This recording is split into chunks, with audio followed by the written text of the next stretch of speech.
మరి ఈ సమయంలో దేవుని యొక్క వాక్యం అందించవలసిందిగా సహోదరులు మరి బిషప్ గారికి ఈ సమయాన్ని అప్పగిస్తున్నాను. ఘనదేవునికి ముందుగా నా హృదయపూర్వక స్తోత్రాలు స్తుతులు తెలియచేస్తూ, నాకు ఈ అవకాశాన్ని ఇచ్చిన ప్రియులకి, వారి కుటుంబానికి, ఇక్కడున్న స్థానిక సంఘానికి, సంఘ పెద్దలకు, అలాగే మరి వేదికను అలంకరించినటువంటి దైవ సేవకులకు, అధ్యక్ష స్థానంలో నడిపిస్తున్నటువంటి ప్రియులకు,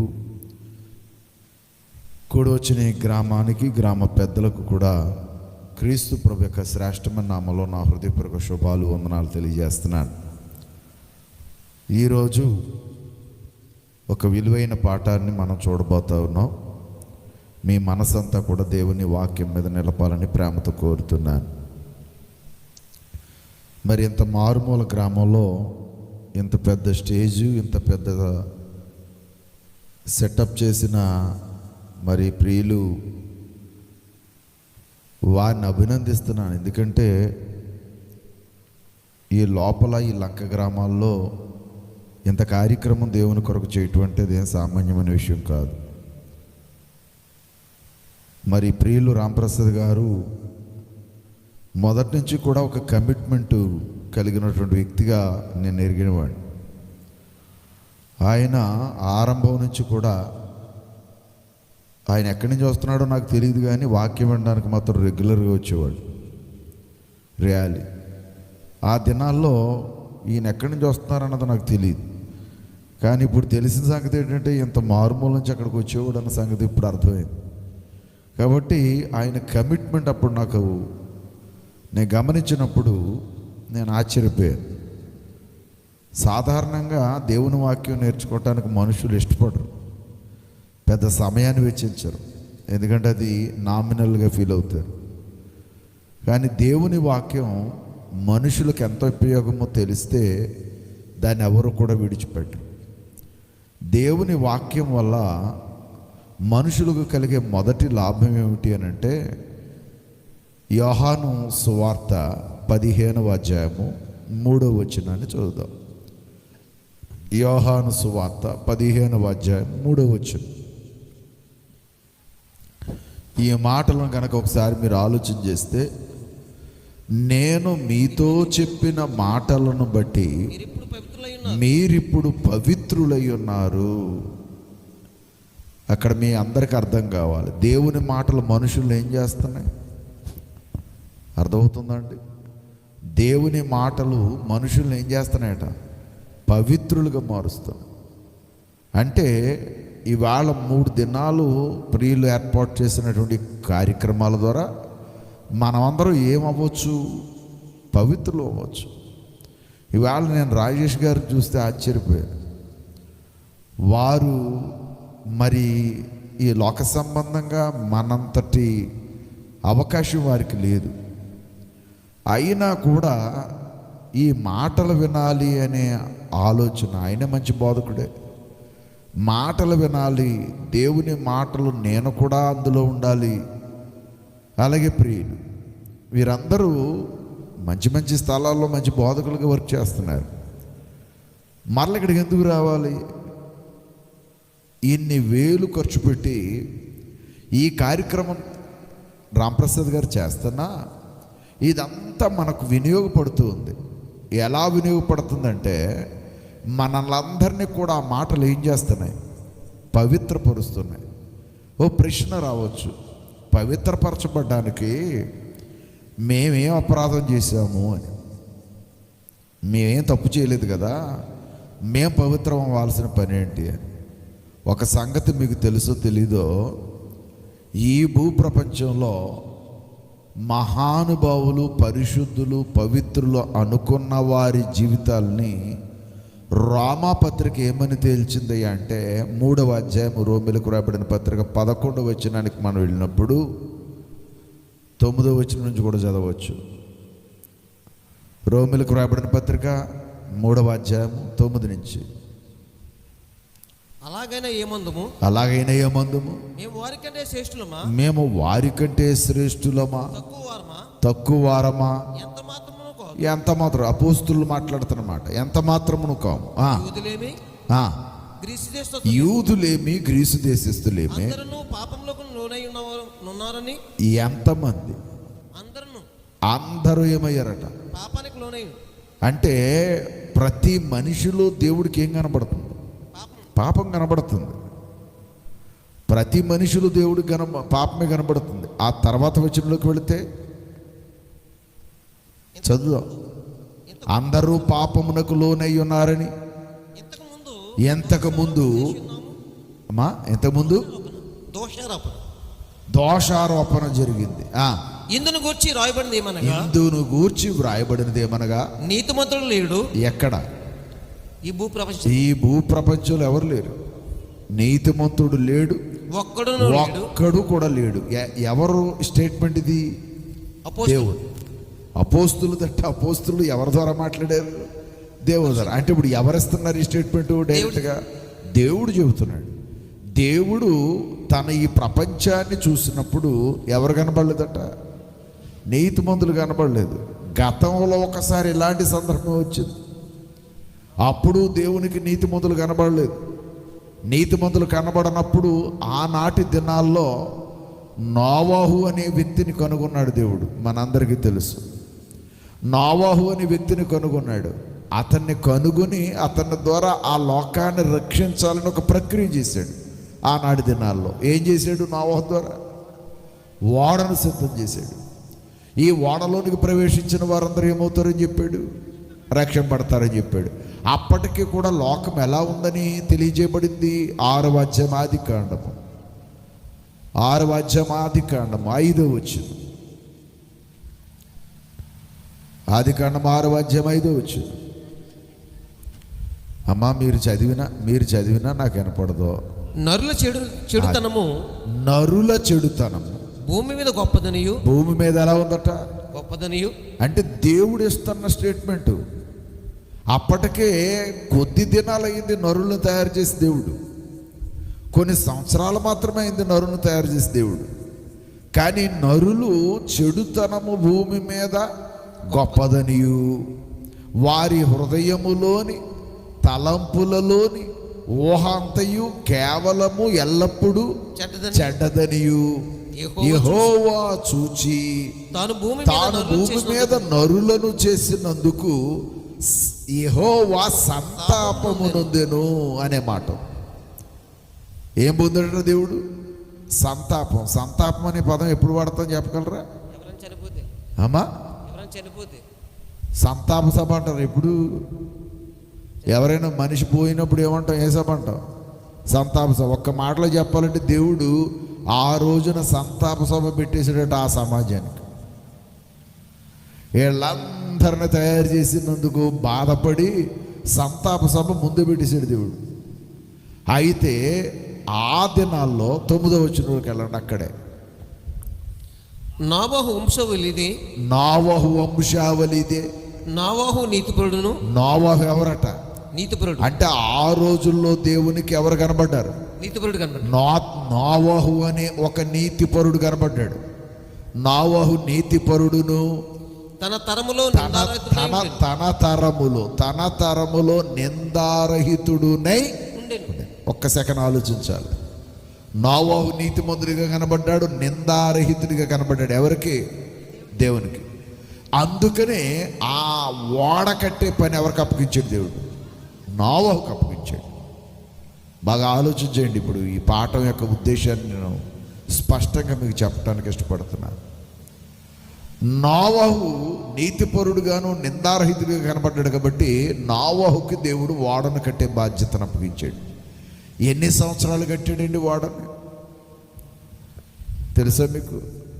100కి పైగా సంవత్సరాలు. ఎన్ని సంవత్సరాలు? 100 పైన సంవత్సరాలు కట్టాడట. ఎవరిని? ఓడ. ఎవరు? ఇప్పుడు నేను అడుగుతున్నా, మన భక్తి ఎన్ని సంవత్సరాలు అయి ఉంటుంది? అయ్యగారు రాజేష్ గారు మీరు ఎప్పుడు బాప్తిసం పొందుంటారు? అంతే, ఇంచుమించు ఎన్ని సంవత్సరాలు? 10-16 సంవత్సరాలు. అంతేనా? 26 సంవత్సరాల క్రితం ఆయన బాప్తిజం పొందాడు. ఇప్పుడు నేను ఆయన భక్తి 26 సంవత్సరాల క్రితం ఎలాగుంది, ఇప్పుడు అలాగే ఉంది, ఇంకా పెరుగుతూ వెళుతుంది. అలాగే రాంప్రసాద్ గారిని అడుగుతున్నా, మీరు ఇప్పుడు ఎన్ని సంవత్సరాల క్రితం? 25 సంవత్సరాల క్రితం. ఆ వేళ ఏ స్టేజ్ ఆయనలో ఉందో ఈ వేళ అదే ఉంది, ఇంకా ఏదో దేవుని కొరకు చెయ్యాలి. చాలామంది వారితో పాటు బాప్తిస్మాలు పొంది ఉండొచ్చు కదా, వాళ్ళు ఈవేళ సంఘంలో కనపట్ల. నా మాట ఏమైనా అర్థమైందా? అయ్యా వెనక్కి వెళ్ళిపోయారట. ఇప్పుడు నేను అడుగుతున్నా, వాళ్ళందరూ వెనక్కి వెళ్ళిపోవటంలో ఇక్కడ ఒక సెకండ్ ఆలోచన చేయండి. 26 సంవత్సరాలైనా వీళ్ళ భక్తిని కాపాడుకుంటూ వచ్చారు. కొంతమంది వెనక్కి వెళ్ళిపోయారు అని చెప్పారు. నేను అడుగుతున్నా, 10 సంవత్సరాలకి విసుగొచ్చేసిందా భక్తి మీద? 5 సంవత్సరాలకి విసుగొచ్చేసిందా?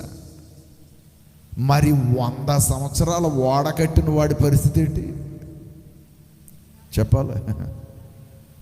ఎన్ని సంవత్సరాలు కట్టాడు? 100 సంవత్సరాలు ఓడగట్టినప్పుడు ఆయనకి కూడా ఆ పని మీద ఏం రావాలి? విసుగు రావాలి కదా.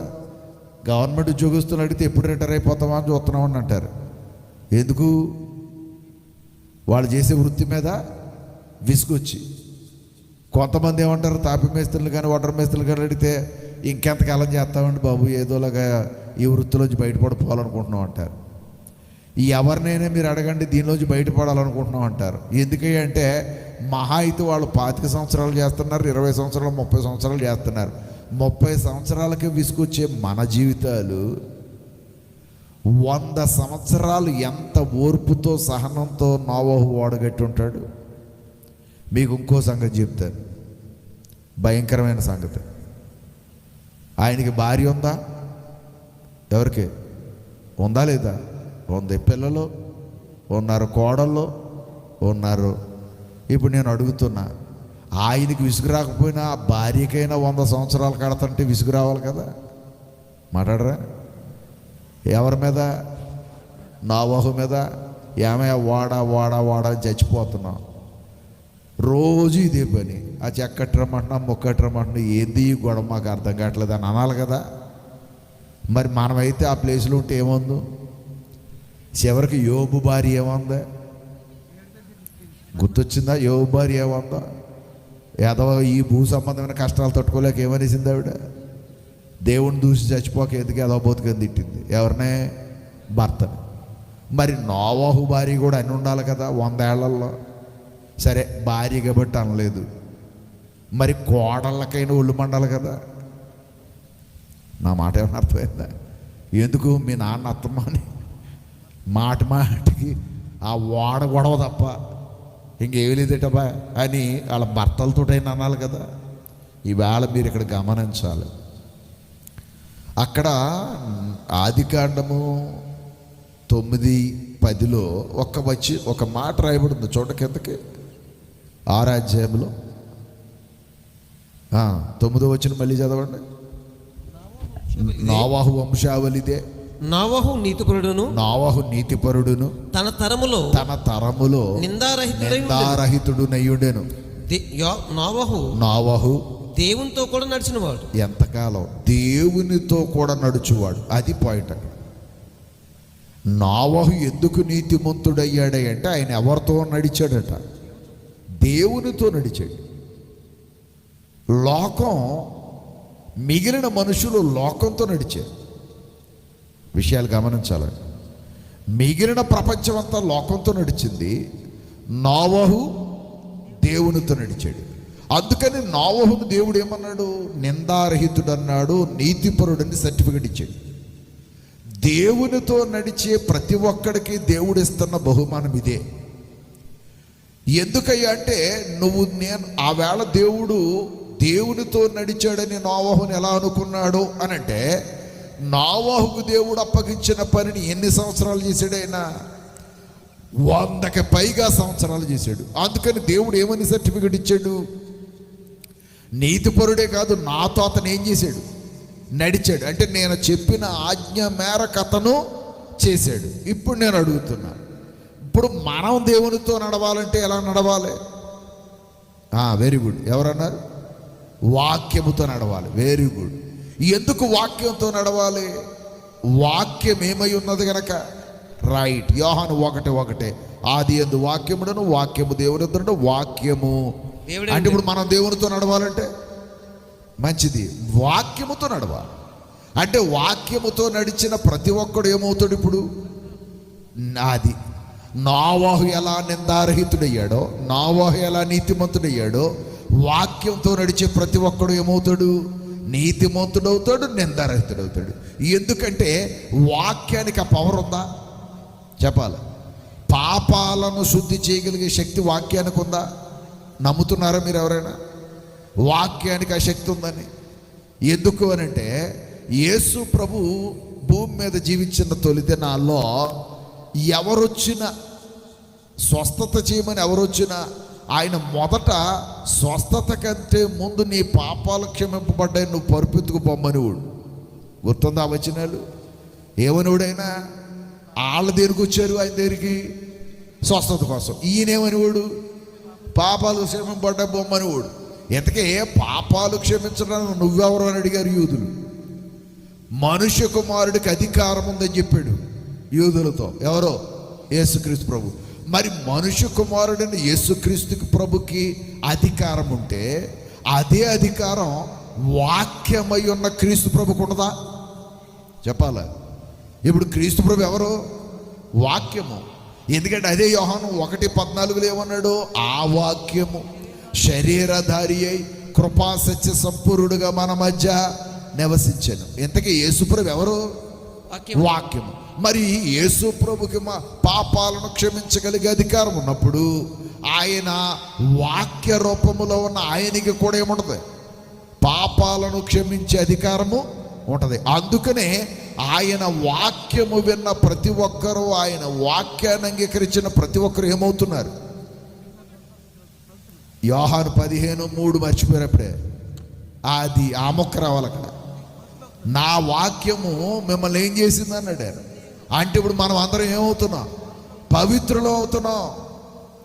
ఒకసారి బాప్తిస్మములో పవిత్రులు అయ్యాం. గమనించారా మీరు? బాప్తిస్మములో మన పాపాలన్నీ ఏం చేసుకున్నాం? కడుక్కున్నాం. ఎక్కడ? బాప్తిస్మములో. ఆ వేళ కడుక్కున్నాం. మరి ఎన్నడో పాపం చేయలేదా మనం? మాట్లాడాలి. ఎన్నడో పాపం చేయలేదా బాప్తిస్మం తర్వాత? రైట్. నీతిమంతులుగా ఉండాలి, ఖచ్చితమే. భక్తిగా ఉండాలి, ఖచ్చితమే. నిజంగా లోకానికి వేరుగా ఉండాలి, ఖచ్చితమే. కానీ స్వయాన దేవుడు తయారు చేసిన మనుషులే పాపంలో పడ్డారు. అంటే పాపంలో పడమని నేను చెప్పటం లేదు, కానీ పాపానికి ఎంత దూరంగా ఉందామని అనుకున్నా పాపం మనల్ని తరుగుతూనే ఉంటుంది. మనం ఎంత దూరం పరిగెట్టినా అంత దూరం పాపం మనల్ని తరుగుతూనే ఉంటుంది. పాపమేమి మనుషుల్ని విడిచిపెట్టేసేది కాదు. కీర్తన గ్రంథం 40వ కీర్తన గ్రంథం 40వ కీర్తన తీసారా?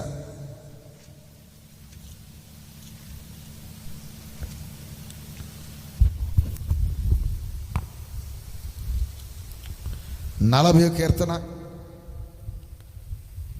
11-12 వచ్చినాను చదువుదాం. లెక్కలేని అపాయములు. ఈ మాట చూడండి. ఇది ఎవరు మాట్లాడుతున్నారు? కీర్తన రాసిన ఆయన ఎవరు? దావీదు గారు. దావీదు రాశాడు. దావీదు రాసి ఏమంటున్నాడు?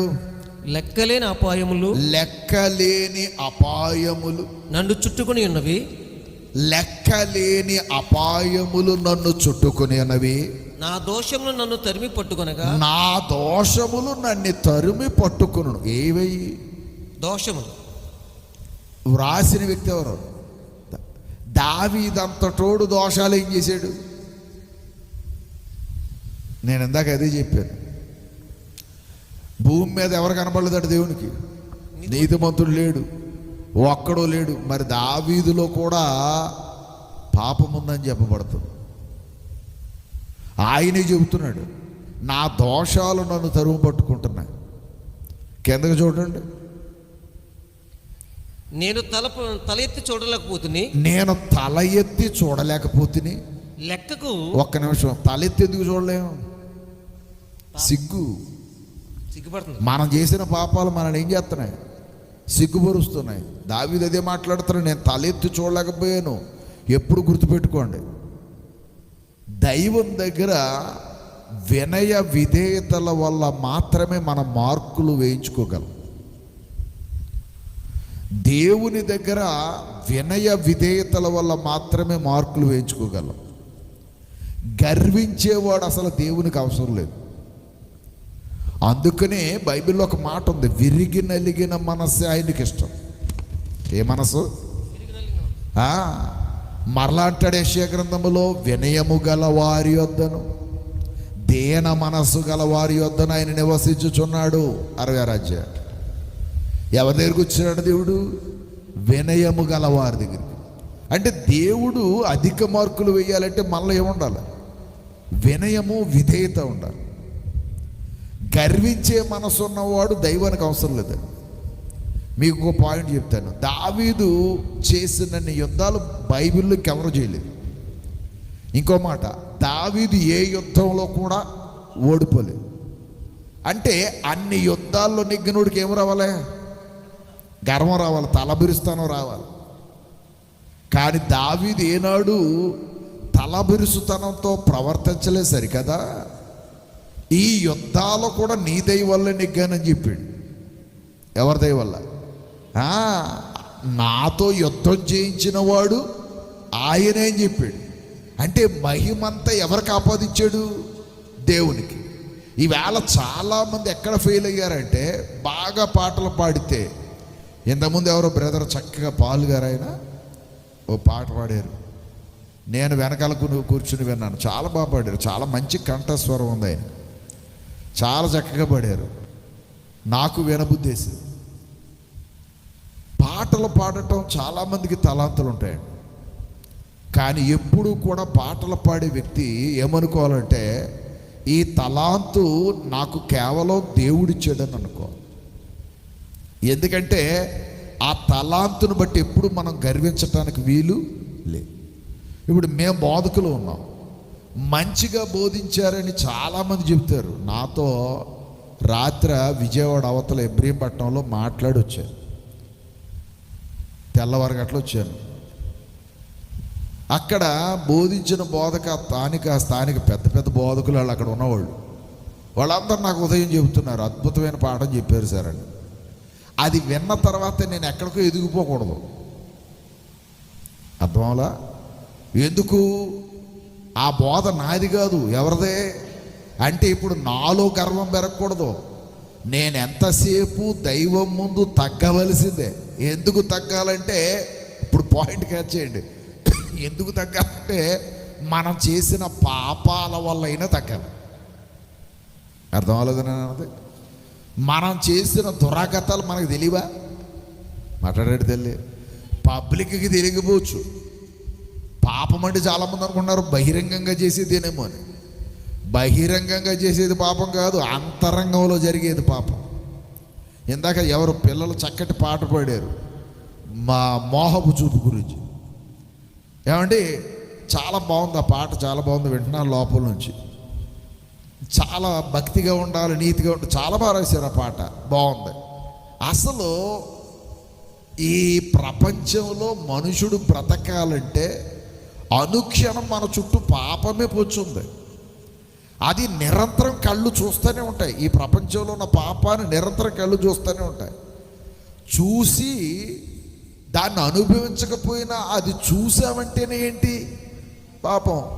మరి పాపము లేని బ్రతుకు ఎక్కడుంది ఈ ప్రపంచంలో? అన్ని చోట్ల ఏముంది? పాపం ఉంది. అందుకనే దావీదు లాంటి మహానుభావుడు తన పాపాన్ని దైవం ముందు ఒప్పుకుంటూ అక్కడ ఏం చెప్పాడు ఒకసారి చూస్తే ఆశ్చర్యపోతాం. కింద వచ్చినాలను చూస్తే ఏమన్నాడు చూడండి దావీదు. లెక్కలేని పాపములు, లెక్కలేనన్ని పాపములు నన్ను చుట్టుకుని ఉన్నవి. ఎన్ని? లెక్కలేనన్ని పాపములు నన్ను చుట్టుకుని ఉన్నవి. నా దోషములు నన్ను తరిమి పట్టుకొనగా, నా దోషములు నన్ను తరిమి పట్టుకొనగా, నేను తల ఎత్తి చూడలేకపోతుంది. లెక్కకు, ఈ మాట చూడండి, లెక్కకు అవి నా తల తల వెంట్రుకల కంటే వచ్చి ఉన్నవి. ఏవి? పాపాలు. ఎవరివే?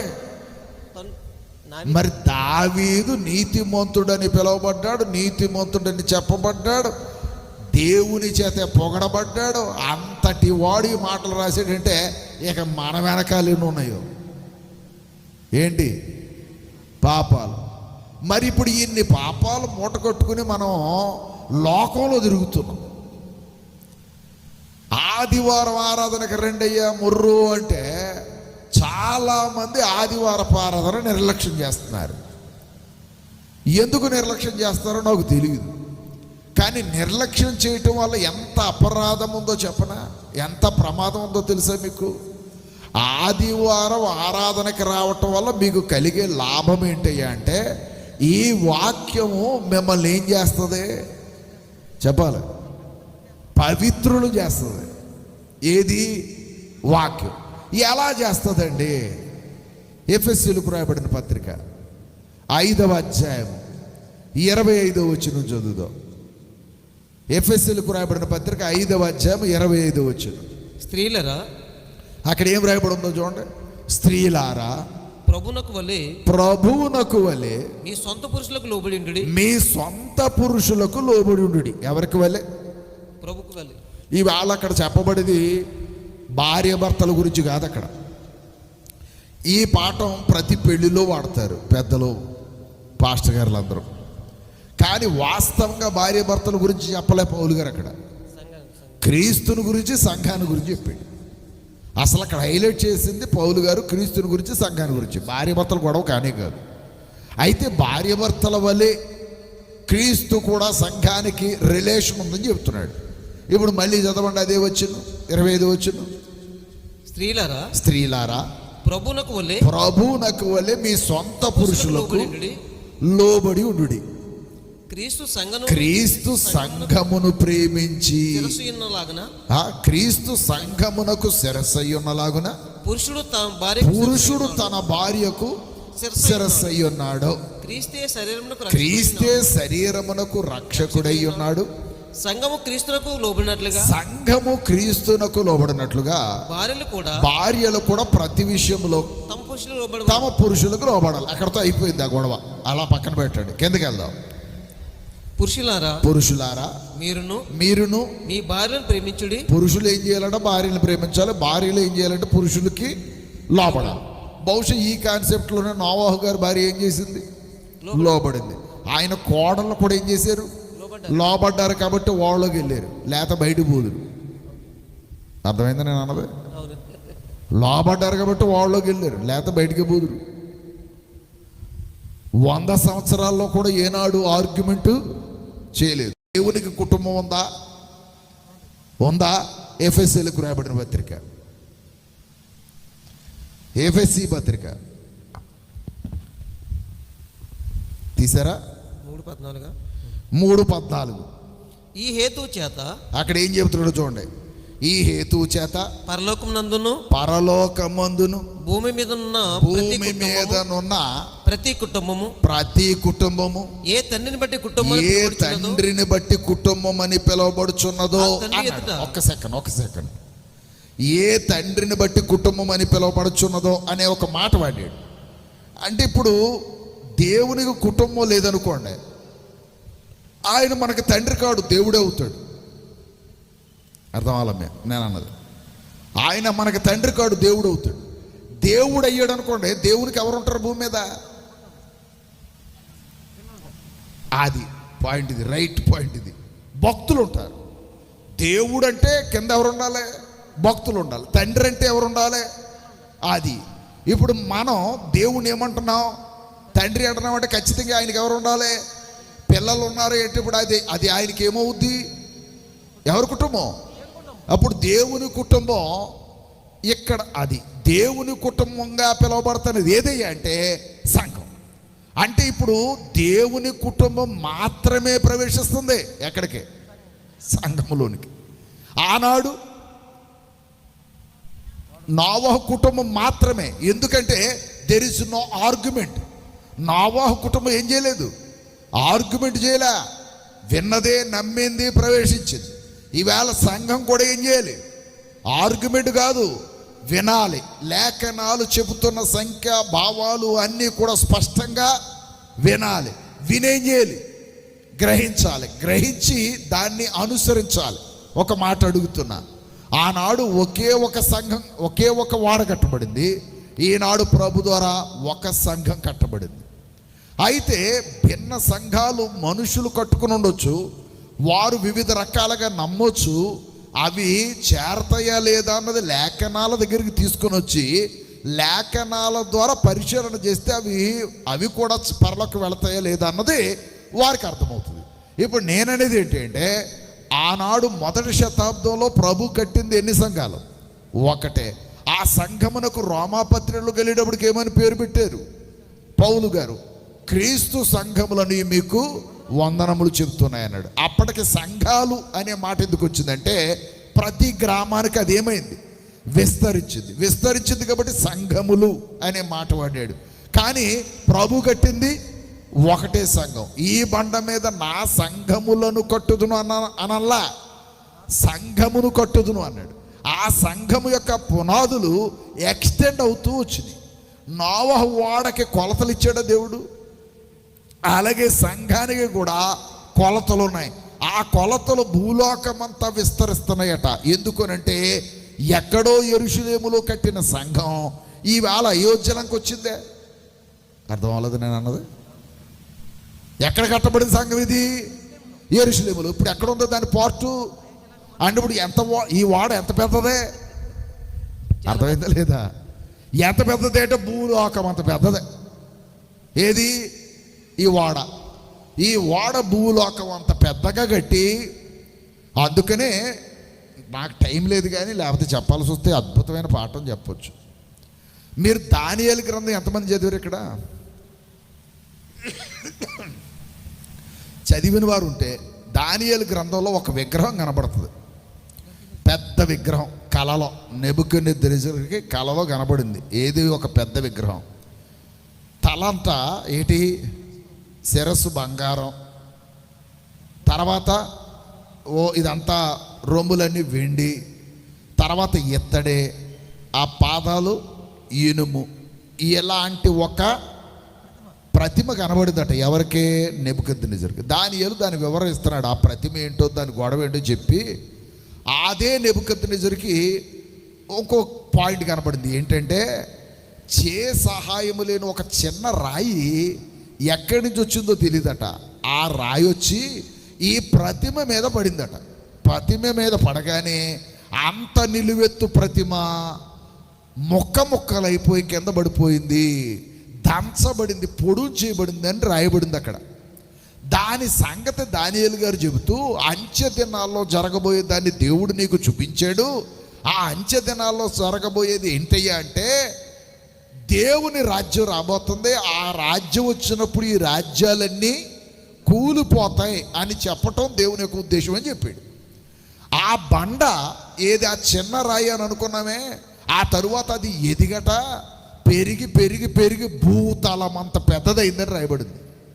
గుర్తుందా మీకు? ఇంటికి వెళ్ళి చదువుకోండి దానియేలు గ్రంథంలో. ఆ చిన్న రాయి ఏదా రాయి?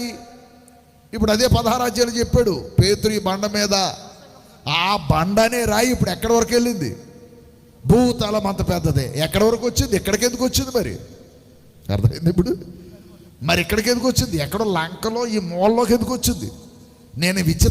నేను ఆంధ్ర రాష్ట్రం, తెలంగాణ, మద్రాసు, బెంగళూరు సిటీల్లో ఇక చాలా చోట్లకి వెళ్ళినప్పుడు ఎక్కడెక్కడో కర్ణాటకలో పల్లెటూరుకి వెళ్ళాను. లోపల ఎక్కడో ఉంది అది పల్లెటూరు. ఆ పల్లెటూరుకి వెళ్తే అక్కడ వాక్యం బోధిస్తుంటే అక్కడ సంఘం ఉంది. ఆశ్చర్యపోయాను. అంటే ఇప్పుడు క్రీస్తు సంఘం అక్కడ కూడా ఉంది. అడవుల మధ్యలో ఉంది. తెలుసా మనకి? ఏజెన్సీలో అడవిల మధ్యలో క్రీస్తు సంఘాలు ఉన్నాయి. చాలా ఏరియాల్లో క్రీస్తు సంఘాలు ఉన్నాయి. అంటే ఇప్పుడు ఈ సంఘం ఏమవుతుంది? ఇప్పుడు భూతలమంతా పెద్దదవుతుంది. ఇక దేవుని పిల్లల సంఖ్య పెరగాలన్నా తరగాలన్నా? పెరగాలని. ఇప్పుడు అందులోనికి వచ్చిన ప్రతి ఒక్కరూ దేవునికి ఏమవుతున్నారు? పిల్లలు అవుతున్నారు. అంటే దేవుడు ఎవరిని చేర్చుకుంటున్నాడు దానిలోనికి? తన కుటుంబాన్ని. అదే చెప్పాను. నోవహు ద్వారా ఎవరు చేర్చబడ్డారు? కేవలం తన కుటుంబం, లోకం కాదు. అలాగే క్రీస్తు ప్రభు ఎవరం దేవునికి, ఇంకా కాస్త కిందకి చదవండి, దేవునికి కుమారులై ఉందురు. కిందకి ఏలనగా మరలా భయపడుటకు మీరు దాస్యపు ఆత్మను పొందలేదు గాని దత్తపుత్రాత్మను పొందుతురి. ఏ ఆత్మమ్మా? దత్తపుత్రాత్మ. ఇప్పుడు దేవుడు ఏమిచ్చాడు మనకి? దత్తపుత్రాత్మ. అంటే ఇప్పుడు మనం ఎవరికి దత్తుళ్ళు? మాట్లాడరా? దైవానికి ఎవరం మనం? పుత్రులు. ఎప్పుడైనా పదం విన్నారా దత్తుడు గారని? ఈ మధ్య వినపట్టలేదు. మా చిన్నతనంలో చాలా గట్టిగా వినపడింది. హాయినికేంటారు బాబు దత్తుడు గారని ఊరు. ఎందుకంటే ఎవరు దత్త తీసుకునేవారు? పిల్లలు లేనివాళ్ళు, బాగా ఎకరాలు ఉన్నవాళ్ళు, పిల్లలు లేకపోతే ఎవరో ఒకరిని దత్తత తీసుకునేవారు. ఇక్కడ ఆ ఇంట్లోకి వెళ్ళిన తర్వాత ఆ ఆస్తి మొత్తం ఎవరిదే? ఈ దత్తుడే. అందుకని ఆడు పెద్ద పోజు కొట్టేసి సైకిల్ ఒకటి వేసుకుని తిరుగుతూ ఉంటాడు ఊరంట. ఆ ఊరంతా తిరుగుతూ ఉంటే ఈడేంట్రా, ఇంతకుముందు ఆడి పుట్టిందేమో ఎక్కడ బేద కుటుంబంలో, ఈడు ఇప్పుడు సైకిల్ ఎక్కడి నుంచి వచ్చిందంటే ఈడికేట్రా బాబు దత్తుడు కదా రేని ఊరు. పెద్ద గొప్ప ఆడికి ఇప్పుడు ఇది ఎవరికి దత్తుడే అంటే పలానా ఆయనకి దత్తుడేని ఊరు. ఇంకా ఆయన దత్తుడే అంటే కోట్లన్నీ ఇడియే. ఎంతకే పుట్టి సంపాదించాడా? దత్తుడే సంపాదించాడా? ఎంతగా కొంపల పుట్టల దీడు. ఎలా వచ్చేసింది ఆస్తి అంతా? ఇప్పుడు మాట్లాడరాడు తల్లి, దత్తతో వచ్చేసింది. ఇప్పుడు మీకు నాకు మనకేమైనా అర్థమైందా? మనం అందరం ఎక్కడ పుట్టామేంటి? ఎందుకు పనికిరాని వంశాల్లో, ఎందుకు పనికిరాని కుటుంబాల్లో మనం పుట్టాం. ఎందుకంటే అన్యుల జీవితాల్లో పుట్టాం కదా. అలా పుట్టిన మనల్ని ఇప్పుడు దేవుడు ఏం చేసుకున్నాడు? దత్తపుత్ర. అది మనల్ని అందరినీ దత్తత తీసుకున్నాడు. ఏమైనా అర్థమైందా? ఎంతమందిని? మనల్ని అందరినీ. ఇప్పుడు మనం ఎవరికి దత్తుళ్ళు? మరి దేవుడికి దత్తుళ్ళు అయితే మనం ఎలా ఉండాలా? అందుకనే దాన్నే పేతురు గారు ఏమన్నాడంటే, రాజులైన యాజక సమూహము, దేవుని సొత్తైన ప్రజలు అని చాలా హుందాగా చెప్పాడు. మనమేమో బాధపడతా దిక్కుమాలులాగా వస్తూ ఉంటాం. మనం ఎప్పుడు నువ్వు ఎక్కడికి వెళ్ళినా ఎలా ఉండాలంటే రాయల్గా ఉండాలి. ఎందుకు రాయల్గా ఉండాలంటే మనం ఎవరం కాబట్టి? దేవుని పిల్లలం. ఇంకో మాట, దేవునికి దత్తుళ్ళు. ఇప్పుడు దేవునికి ఆస్తి ఎంత ఉందో మాట్లాడండి.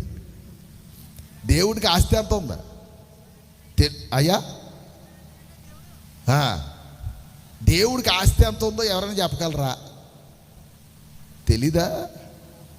అయ్యో మేము చూడలేదండి అంటున్నారు కొంతమంది. దేవుడు ఆస్తి ఎందుకంటే మా ఊళ్ళో లేదంటున్నాడు ఒక్కొక్కడు. ఎవరు ఆస్తి? ఆ అమాయకులకి అర్థం కావట్లేదు. నా టైం అయిపోతుంది కానీ లేకపోతే ఇంకెక్కడికో తీసుకెళ్దు. కానీ దేవుని ఆస్తి ఎంత ఉంటుంది అంటే సర్వలోకం ఆయిందే, సమస్తం ఆయిందే. ఎంత సమస్తం ఆయన సృజించినప్పుడు ఇవన్నీ ఎవరి పేరు మీద ఉన్నాయి? ఆయన పేరు మీద ఉన్నాయి. ఒక్క మాటలో చెప్పండి, ఇప్పుడు మనం దేవునికి ఎవరో? మరి దత్తులు అయితే మన ఆస్తి ఎంత ఉండాలి? మీకు అర్థం కావట్లే. అందుకనే క్రీస్తుతో కూడా లేపి మనల్ని వారసులుగా చేసాడు అన్నాడు రోమపత్రికలో. మనల్ని ఏం చేశాడంటే దేవుడు వారసులు, క్రీస్తుతో పాటు వారసులు అన్నమాట. అంటే ఇప్పుడు క్రీస్తుకి ఎంత ఆస్తుందో మనకి ఎంత ఆస్తుందట. ఎంత ఆస్తుందో చూపించను ఒకసారి. క్రీస్తు ప్రభుకి హెబ్రీయులకు రాయబడిన పత్రిక 1:2 హెబ్రీ పత్రిక 1:2. ఈ దినములంతమందు కుమారుని ద్వారా మనతో మాట్లాడెను. ఆయన ఆ కుమారుని సమస్తమునకు వారసునిగా నియమించెను. ఎంతకే? సమస్తమునకు. ఆ సమస్తం అనే మాటలు ఏమేమి ఉన్నాయి? అన్నీ ఉన్నాయి. మాట్లాడరా? బాగోదని బయటికి బాగోదని కొంచెం ముందుకు వచ్చి చెప్తున్నా. ఎనబడితే తీసుకోండి, లేదా పక్కన అడగండి. Next day morning, I get approximately 75 odd number of guys reaching out to me. I was like 75 में से अगर कोई नहीं मिला तो भाई कोई problem हो सकती है. And yeah, I got married today. So yeah, thanks to Shaadi.com. If it wasn't for Shaadi, I would have still been searching and this would have never happened. So thank you guys. Love you and I hope you make such beautiful jodis more and more.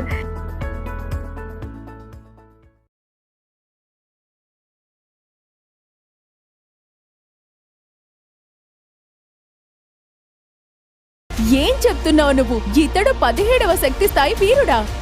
ఇతన్ని చూస్తే 0 స్థాయి ఉన్న 5 ఏళ్ల పిల్లల్లా కనిపిస్తున్నాడు. ఆమె మాటలు విన్న అమృత ఒక్కసారిగా మౌనంగా ఉండిపోయింది. ఎందుకంటే తను చెప్పింది నిజమే. యువరాజు సామ్రాట్ ఒకప్పుడు 17వ స్థాయి శక్తిని కలిగి ఉన్నవాడే. కానీ ఇప్పుడు అతని పరిస్థితి కేవలం 5 ఏళ్ల పిల్లవాడిలా మారిపోయింది. అతని శక్తులన్నీ 0 స్థాయికి పడిపోయాయి. ఇక కాబోయే చక్రవర్తి అంటారా? అసలు ఆ సామ్రాజ్యం మిగిలి ఉంటాయి కదా. అగ్ని డ్రాగన్ ఆ సామ్రాజ్యం మొత్తాన్ని తగలబెట్టి బూడిద చేసేసింది. మరి ఈ చక్రవర్తి ఏ రాజ్యానికి రాజు అవుతాడు మరి? ప్రియాంక ఇంకా ఆమె అనుచరులు కూడా అమృత సామ్రాట్ని చూసి ఎగతాళి చేస్తూ అక్కడి నుంచి వెళ్ళిపోయారు.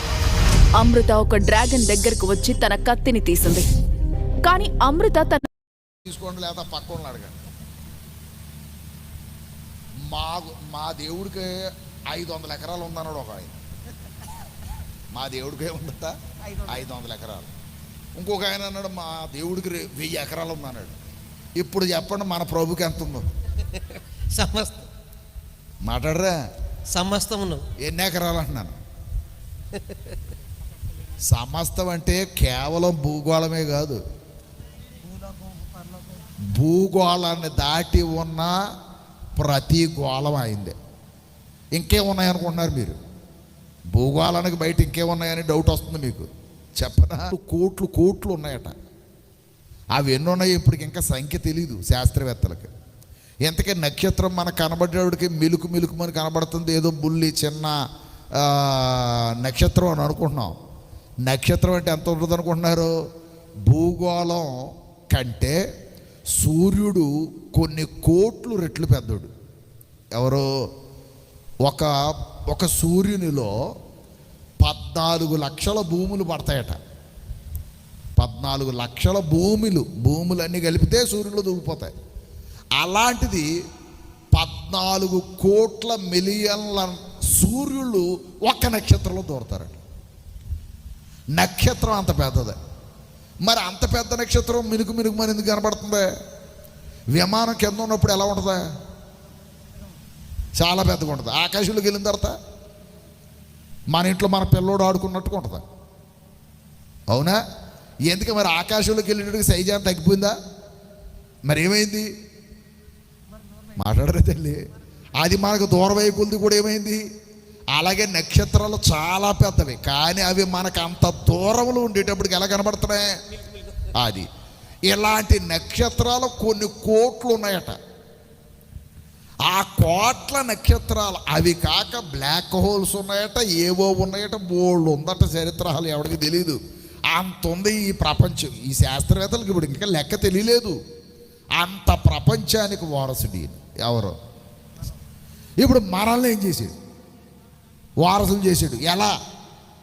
దత్త తీసుకుని. మనం దత్తపుత్రులు అయ్యి వారసులు అయ్యాం. ఒక్కసారి ఏమైనా అర్థమైందా? ఇప్పుడు నిజంగా నువ్వు క్రీస్తు ప్రభు కట్టిన వాడ ఏది? సంఘం. ఇప్పుడు నువ్వు నిజంగా సంఘంలోకి వస్తే ఏమైపోతావు? అందుకనే ఇక్కడ బంధింపబడింది. ఎక్కడ బంధింపబడుతుంది అన్నాడు? పరలోకం. ఎక్కడ వెప్పబడితే అంటే ఇప్పుడు నువ్వు ఇక్కడ సంఘంలోకి వస్తే నువ్వు ఎక్కడికి చేరినట్లు? ఇప్పుడు ఒకవేళ సంఘంలోంచి బయటకు వెళ్ళిపోతే ఎక్కడి నుంచి పోయినట్లు? పరలోకం నుంచి డైరెక్ట్గా బయటకు పోయినట్టే. అందుకనే లేఖనాలు చాలా స్పష్టంగా చెబుతున్నాయి, క్రీస్తు ప్రభు ద్వారా కట్టబడిన సంఘములోనికి మనం ప్రవేశించాలి అని. క్రీస్తు ప్రభు ద్వారా కట్టబడిన సంఘంలోనికి మనం ప్రవేశించాలి అని. అలా ప్రవేశిస్తే నీకు నిత్యత్వం గ్యారంటీ అని చెప్పబడుతుంది లేఖనం. ఒకవేళ మనం పొరపాటుగా బ్రతికాం, పొరపాటుగా జీవించాం, ఒకవేళ ఏదైనా మనకు తెలియక కానీ తెలిసి కానీ ఏదైనా పొరపాటు చేసి ఉన్నామని అనుకుందాం. అప్పుడు మనల్ని ఏం చేస్తున్నాడయ్యా అంటే ఎఫెసీ పత్రిక 5:25 ద్వారా మనం ఇందాక సగం చదివి ఆపేసాం. ఇప్పుడు అక్కడికి వెళ్ళండి. 25వ వచనం. పురుషులారా మీరు మీ భార్యలను ప్రేమించండి, అటువలే క్రీస్తు కూడా సంఘమును ప్రేమించి. అది కలంకమైనను. ఏది? సంఘము కలంకమైనను ముడతయైనను అట్టిది మరి ఏదైనను లేక పరిశుద్ధమైనది గాను నిర్దోషమైనది గాను మహిమగల సంఘముగా ఆయన తన ఎదుట దానిని నిలబెట్టుకొనవలని. దేన్ని? సంఘాన్ని తన ఎదురుగుండా నిలబెట్టుకొనవలనని వాక్యముతో ఉదక స్నానము చేత దానిని పవిత్ర దాన్ని పవిత్రపరుస్తున్నాడో. పరిశుద్ధ పరుషుడికై దేన్ని సంఘమును. సంఘాన్ని ఏం చేస్తున్నాడు ఆయన? దేంతో పవిత్రపరుస్తున్నాడు? మళ్ళీ చెప్పాల అంటే ఇప్పుడు వాక్యం గ్యారెంటీగా పవిత్రం చేస్తుందా? ఇంతకుముందు నువ్వు ఒక్కడ ఉంటే అవ్వవు సోమా, గుర్తుపెట్టుకో. నువ్వు ఒక్కడ ఉంటే ఒకసారి పవిత్రుడు అయ్యావు, ఎక్కడా? బాప్తిస్మంలో. అంతే. నువ్వు మరలా పవిత్రుడు కావాలంటే ఎక్కడికి రావాలి? అంతే. సంఘం వెలుపల పవిత్రుడు అయ్యే క్వశ్చనే లేదు. అది ఇప్పుడు మరలా ప్రభు సంఘాన్ని పవిత్రపరుస్తున్నాడే తప్ప ఇండివిజువల్గా మనుషులు పవిత్రపరచట్లేదు. ఏమన్నా అర్థమైంది అన్నది? ఇప్పుడు సంఘాన్ని ఏం చేస్తున్నాడు ఆయన? దేని ద్వారా అంటే వాక్యమును విన్నప్పుడల్లా నీలో మార్పు వస్తూ ఉంటుంది, పశ్చాత్తాపం కలుగుతూ ఉంటుంది. ఇదిగో నేను ఈ పొరపాటు చేశానని అర్థమవుతూ ఉంటుంది. దేవుని దగ్గర పశ్చాత్తాపడితే మనలో ఒక మార్పు వచ్చినప్పుడు దేవుడు మనల్ని ఏం చేస్తున్నాడు? మరలా పవిత్రం చేస్తున్నాడు. ఇది ఎక్కడ జరుగుతుంది ప్రక్రియ?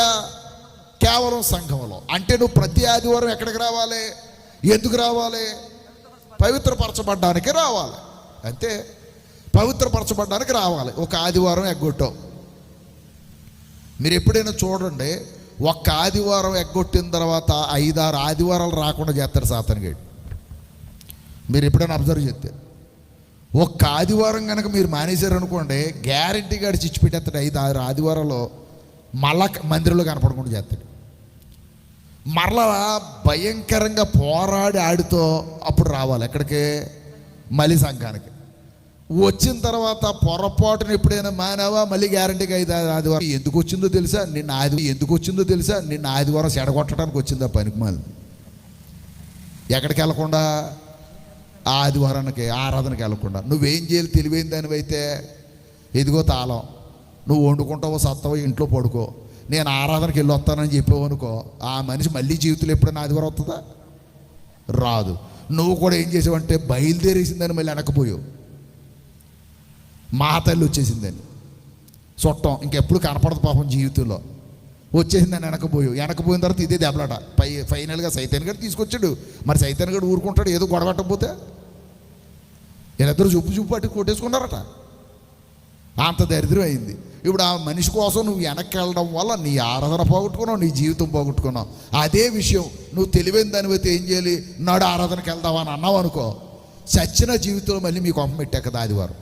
ఎందుకంటే ఆదివారం ఎలాగ ఆరాధనకు రాదే మనిషి, నేను చెడగొట్టాను తప్ప. నువ్వు తెలివైన దానివైతే ఆదివారం ఆరాధనలో నువ్వు, నేను, నా బ్రతుకు, మన బ్రతుకులు అన్నీ అక్కడే ఉండాలి. ఎందుకంటే ఓ పెద్ద మనిషి అన్నాడు, క్రైస్తవుడు ఉంటే గోతులో ఉండాలట ఆదివారం. అర్థం అవ్వలేదా? గొయ్యి అంటే లేకపోతే ఆరాధనలో ఉండాలి. 2 స్థలాలు. గోతులైనా ఉండాలి, ఆరాధనలో ఉండాలి. అంటే నువ్వు ఆరాధన మానేసేవాటి ఏం చేసినట్లు లెక్క?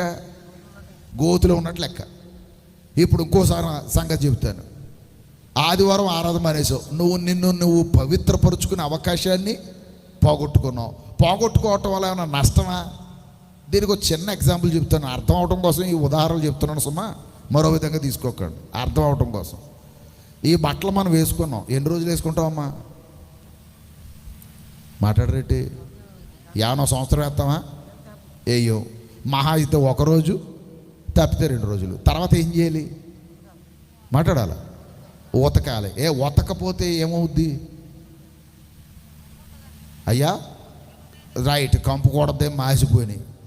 ఇప్పుడు ఒక అతను 25 రోజులు, ఒక 30 రోజులు, 4 రోజులు, 2 నెలలు వేసేసాడు ఇదే డ్రెస్. ఎలా ఉంటుంది ఇది? రంగు బెగ్గర్లు ఉంటారు కదా, అదే కదా. ఇప్పుడు ఆ బట్టలు మళ్ళీ మిషన్లు ఎత్తే ఏమైనా తెలగొత్తా? గమనించాలి. మన బ్రతుకు కూడా ప్రతి ఆదివారం మనల్ని మనం ఉతుక్కోకపోతే మన బట్టల్లాగే తెలుపు రాని బ్రతుకు ఎలాగైపోద్దో మన జీవితాలు కూడా అలాగైపోతాయి. ఇది ఎప్పటికీ తెల్లదనం రాలేదనుకోండి, ఈ బట్టలను అప్పుడు దేనికి వాడతాం చెప్పండి? అయ్యా మసిగుడ్డగా వాడతాం. ఈ బట్టల బీరువాలో ఉండాల్సినవి ఎక్కడున్నాయి? ఇప్పుడు మసిగుడ్డల్లో కింద వేసుకుని ఏం చేస్తున్నాం? తొక్కేస్తున్నాం. ఈ మసిగుడ్డలు కింద వేసి ఏం చేస్తున్నాం? తొక్కుతున్నాం. అదే బీరువాలో ఉన్న బట్టలు తొక్కుతావా? అంటే ఎప్పటికప్పుడు ఉతుక్కుంటే బీరువాలోకి వెళుతున్నాయి, ఎప్పటికీ ఉతుక్కోపోతే మసిగుడ్డలుగా మారుతున్నాయి. మన బ్రతుకు కూడా ప్రతి ఆదివారం కనుక నువ్వు లేఖనాలతో ఉతుక్కోకపోతే నీ జీవితం నా జీవితం కూడా మసిగుడ్డ కంటే దారుణం అవుతుంది. ఆ తరువాత ఈ మసిగుడ్డ ఎందుకు పనికొస్తుంది అంటే అది కూడా కొంతకాలం పడతాం. ఆ తర్వాత ఏం చేస్తామంటే బయటికి పట్టుకెళ్ళి ఎక్కడ పడేస్తాం? అగ్నిలో పడేస్తాం. పెంట మీద పడేసావు, ఆ పెంటకి ఏం చేసావు ఇప్పుడు అంటే ఇప్పుడు మన బ్రతుకు ఆదివారం ఆరాధనకు వచ్చి వాక్యంతో నువ్వు స్నానం చేయకపోతే అగ్నిగుండంలోనే తప్ప ఇంకెక్కడా నీకు తావులేదు. ఏమైనా అర్థమైందని చెప్పింది. నోవహు వాడను నిర్లక్ష్యం చేశారు, కోట్ల కొలది ప్రజలు చనిపోయారు. ఈవేళ సంఘాన్ని నిర్లక్ష్యం చేస్తున్నారు. ఈ చావు ఆ చావు భౌతికమైన చావు, భూమి మీద మాత్రమే వచ్చింది. ఇప్పుడు రెండవ చావు ఎక్కడ కాదు, నరకం అనే అగ్నిగుండములో చావు. దాన్ని ప్రకటన గ్రంథం రెండవ మరణం అంది. ఈ రెండవ మరణంలో అగ్ని ఆరదు, పొరుగు చావదు. దేనికి ఈ మరణం? ఆత్మకు. అక్కడొచ్చింది దేనికి? శరీరానికి. నోవహు కాలంలో శరీరానికి వచ్చింది మరణం. ఇప్పుడు ప్రభు రాకడ కాలంలో మన ఆత్మకు రాబోతుంది మరణం. అందుకనే నీ ఆత్మ ప్రభుతో పరలోకంలో ఉండాలని నువ్వు అనుకున్నట్లయితే కొలస్సీ పత్రిక 3వ అధ్యాయం 1వ వచనం చదవండి. ముగింపు. కొలస్సీ పత్రిక 3వ అధ్యాయం 1వ వచనం. మీరు క్రీస్తుతో కూడా లేపబడిన వారైతే, మీరు క్రీస్తుతో కూడా లేపబడిన వారైతే పైనున్న వాటిని వెతుకుడి, పైనున్న వాటిని వెతకండి. అక్కడ క్రీస్తు దేవుని కుడి అక్కడ పార్శ్వన క్రీస్తు కూర్చుని ఉన్నాడు. దేవుని కుడి పార్శ్వన కూర్చున్నాడు. ఒక్క నిమిషం. ఏటిని వెతకాలి క్రైస్తవులు? పైనున్నవాడు పైన వాటిని అంటే కొబ్బరికాయలు వంక చూడాలా? పరలోకం. మరి మీ ఏరియా అంతా అయ్యే కనపడుతున్నాయి. పైకి చూడడం అంటే అదే చూడడం అనుకుంటున్నారు. పైకి చూడడం అంటే అది కాదు. ఎక్కడ చూడాలి? పరలోకం వైపు చూడాలి. ఎందుకు? అక్కడ క్రీస్తు ఎవరితో పాటు కూర్చున్నాడు? తండ్రితో పాటు దేవుని కుడి పార్శ్వాన కూర్చుంటున్నాడు. కిందకే పైనున్న వాటి మీద పైనున్న వాటి మీదనే కానీ భూ సంబంధమైన వాటి మీద మనస్సు పెట్టకుడి. పెట్టుకొనకుడి. ఏలయనగా మీరు మృతి పొందుతురి. ఆల్రెడీ మనం ఏమైపోయాం? చనిపోయాం. ఎక్కడ చనిపోయాం? బాప్తిజంలో చనిపోయాం. మీ జీవము క్రీస్తుతో కూడా దేవుని యందు దాచబడింది. ఇప్పుడు మన జీవం ఎక్కడ ఉంది? క్రీస్తుతో కూడా దాచబడింది. జీవం అంటే ఇది. మన ఆత్మ ఎక్కడ దాచబడింది? క్రీస్తు కూడా. ఇప్పుడు నా పాయింట్ ఏంటంటే మన జీవం అక్కడ దాచబడినప్పుడు మన మనసు కూడా ఎక్కడ ఉండాలి? అక్కడే ఉండాలి. నీ ధనం ఎక్కడ ఉంటుందో నీ మనసు కూడా ఎక్కడ ఉంటుంది? అక్కడే ఉంటుంది. బీరువా చుట్టూనే తిరుగుతూ ఉంటుంది. తాళం వేసేనా లేదా? చాలాసార్లు ఇదే డౌట్. దేనికి? బీరువాకి. బ్యాంకుల్లో ధనం దాస్తారా? బ్యాంకు చుట్టూనే తిరుగుతూ ఉంటుంది. ఒక్క సెకండ్ ఆలోచించండి. మీ ఆత్మ పరలోకంలో ప్రభువులో దాచబడింది. ఇప్పుడు మీ మనసు అంతా ఎక్కడ ఉండాలి? పరలోకం వైపే చూడాలి. అంటే ప్రతి ఆదివారం నాడు నువ్వు పరలోకం వెళ్ళి నీ ఆత్మ ఉందో లేదో చూసుకుని వచ్చే గొప్ప అవకాశాన్ని ఇస్తున్నాడు దేవుడు. అందుకనే ప్రతి ఆదివారం దేవుని సన్నిధిలో దేవునితో సహవాసం చేస్తున్నాం. యోహాను మొదటి పత్రిక 1వ అధ్యాయం 5వ వచనం కానీ 3వ వచనం కానీ మనం చదివితే మీ సహవాసము అనే మాట ఉంది. దేవునితోనూ ఆయన కుమారుడైన క్రీస్తుతో కూడా ఉంది అంటాడు. అంటే ఇప్పుడు మనం ఎవరితో సహవాసం చేస్తున్నాం? సంఘంలోకి వచ్చి తండ్రితోనూ ఆయన కుమారుడైన క్రీస్తు ప్రభుతో సహవాసం చేస్తున్నాం. ఎవరం కాబట్టి? దేవునికి మనం పిల్లలం కాబట్టి. ఎవరి దగ్గరికి వచ్చాం? ప్రతి ఆదివారం తండ్రి దగ్గరికి వచ్చాం. ఆ తండ్రి ఎవరు? యెహోవా. ఆయన దగ్గరికి వచ్చి మనం ఆయనతో సహవాసం చేస్తున్నాం. ఇవాళ మనం ఆలోచన చేస్తే ఆ సహవాసాన్ని కోల్పోతే భూ సంబంధమైన స్నేహం దేవునితో వైరమని మీరు ఎరుగురా అన్నాడు యాకోబు. లోకంతో స్నేహం చేస్తే దేవునికి ఏమవుతాం అంటే ఇప్పుడు ఆదివారం మానేసి లోకంతో స్నేహం చేస్తే దేవునికి శత్రువులుగా మారుతున్నాం అన్న సంగతిని గుర్తుపెట్టుకోండి. మనం పరలోకం చేరాలంటే ప్రతి ఆదివారం ప్రభు సన్నిధిలో ఉండాలి. విస్తారంగా కానుకలు ఇవ్వాలి. పిసినరితనంగా ఇవ్వకాడు. కానుకలు ఇచ్చేటప్పుడు ధారాళంగా ఇమ్మన్నాడు దేవుడు. ఎందుకు ధారాళంగా ఇవ్వాలి అంటే నిన్ను ధారాళంగా దీవించడానికి ధారాళంగా ఇమ్మన్నాడు. ఓ చిన్న ప్రశ్న చెప్పేసి ముగిస్తాను. ఎక్కువ పెట్టుబడి పెడితే ఎక్కువ లాభం వస్తుందో, తక్కువ పెట్టుబడి పెడితే ఎక్కువ లాభం వస్తుందా? అమ్మ మాట్లాడరేటి? రిలయన్స్ అంబానీ గారికి అంత లాభాలు ఎందుకు వస్తున్నాయి? లక్షల కోట్లు పెట్టుబడి పెడతాడు కాబట్టి. మరి మనం ఎందుకు లాభాలు పొందట్లేదు? దేవుని దగ్గర కూడా లాభాలు పొందాలంటే నువ్వేం చేయాలి? దేవునికి ధారాళంగా ఇవ్వండి, పిసినారితనంగా ఇవ్వకూడదండి. మన చేతులు ఆపుతూ ఉంటాయి. ఏమనుకోకుండా ఓ మాట అంటున్నాను, ఎప్పటికీ సందా చెంచులో 10 రూపాయల కాగితాలు పడుతున్నాయా లేదా? ఆయన అడగాలి నేను. పడుతున్నాయా? సందా సంచిలో 10 రూపాయలు పడుతుందంటే ఒక్క సెకండ్ ఆలోచించండి. ఇప్పుడు భిక్షగాడికి మినిమం ఎంత? అడుక్కునే వాడికి ఎంత ఇవ్వాలి ఇప్పుడు మినిమము? అమ్మా 10 రూపాయలు ఇచ్చినా ఏలాకోలంగా ఇచ్చినట్టుగా చూసి అలా పోతున్నాడు అంతే. 10 రూపాయలు ఇస్తే నిన్ను ఏమాత్రం గౌరవించట్లేదు. కనీసం 20 ఇస్తే కొంచెం కృతజ్ఞత మొహం పెడతాడు. 50 ఇస్తే అయ్యగారు పర్లేదు నమస్కారం అంటాడు. అవునా కదా? 10 ఇస్తే ఏగాదేగా చూస్తున్నాడు. ఇంకా ఒక్కొక్కడు 5 వేస్తూ ఉంటాడు ఆడికి. అప్పుడు ఎలా చూస్తాడు తెలుసా? ఆ భిక్షగాడు, ఒరే నీకు కావాలితే నేనే ఇస్తాను అన్నట్టుగా చూస్తాడు మనల్ని. తెలుసా మీకు? ఇప్పుడు నేను అడుగుతున్నా, ఇంకా చిల్లర డబ్బులు పడుతున్నాయి మా సంఘాల్లో. ఒక ఆయన మా సంఘంలో ఉండేవాడు, సంచికి కింద చేయి తగిలించేవాడు. అర్థం అవ్వలేదు మీకు?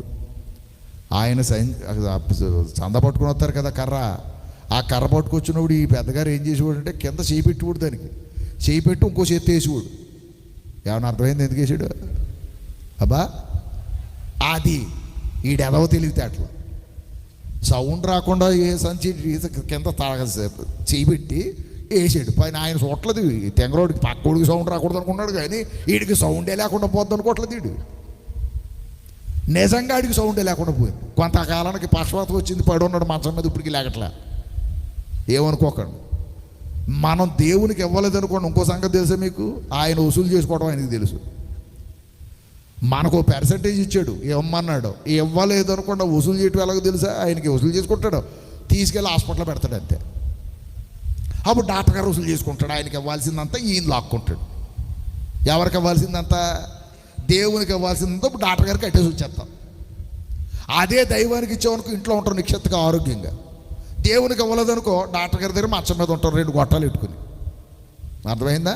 పోనీ ఇంకా దిక్కుమాల జీవితం ఏంటంటే అక్కడ 2 గొట్టాలతో మంచం మీద ఉంటే వచ్చి ఓడు పోయి ఓడు చూడటానికి ఎవరో చుట్టాలు వచ్చి ఓడు ప్రతి ఓడు ద్రాక్ష పళ్ళు పట్టుకొస్తాడు, యాపిల్ కాయలు పట్టుకొస్తాడు. ఇంకా దరిద్రం చెప్పనా? డాక్టర్ గారు అంటారు, ఆయన రౌండ్లకు వచ్చి ఇలా చూసి ఆ బీరువాళ్ళు అన్నీ చూస్తాడు. ఇవన్నీ బోల్డ్ యాపిల్ కాయలు ద్రాక్ష పళ్ళు, ఇవన్నీ నువ్వు ఏది తినకూడదు సుమా అంటాడు వీడితోటి. ఎవరితోటి? ఈ మంచం మీద కూర్చొని ఓడుతాడు, పడుకున్న ఓడుతాడు. ఇందులో ఏది నువ్వు తినకూడదు చచ్చిపోతావు అంటాడు అంతే. ఈడు ఏది తినకూడదు. ఈ ఆవిడ గారు ఏం చేస్తున్నాడు? వచ్చినోడికే అమ్మ తిన్నమ్మ ద్రాక్ష పళ్ళు తిను, యాపిల్ కాయలు తిను. ఈడేది కూడా అందరూ తినేస్తాడు. ఈడు మాత్రం అలా చూడటమే.